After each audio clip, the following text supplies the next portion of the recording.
रउआ ओही लाठी कल पिछावे परल बानी लेके लोहा धिकल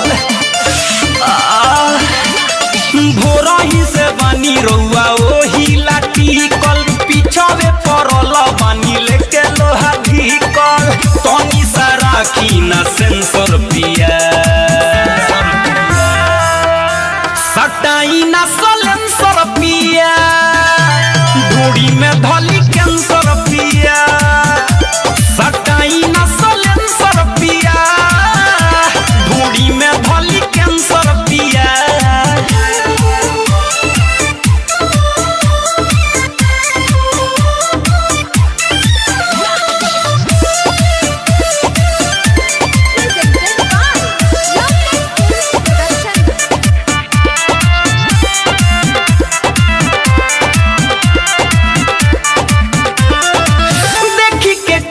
फेला भइल बाबूधी छुई ना हो खोतावे दूता दूधी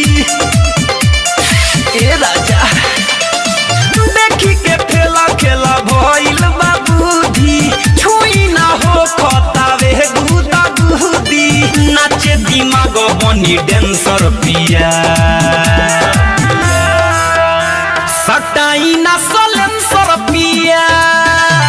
ढूढ़ी में धली कैंसर पिया सटाई ना सलेंसर पिया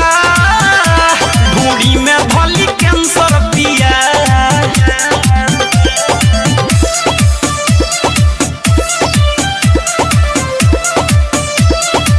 म्यूजिक बाय गौरव रोशन।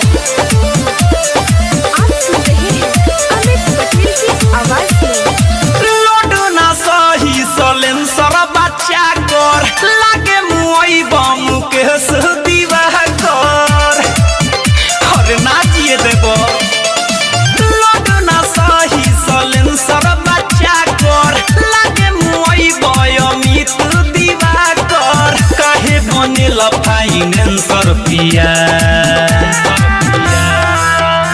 सटाई ना सलेंसर पिया ढोड़ी में धली कैंसर पिया सटाई ना सलेंसर पिया ढोड़ी में धली कैंसर पिया भोरही से बानी रउआ ओही लाठी कल पिछावे परल बानी लेके लोहा धिकल तनी सा राखी ना सेंसर पिया।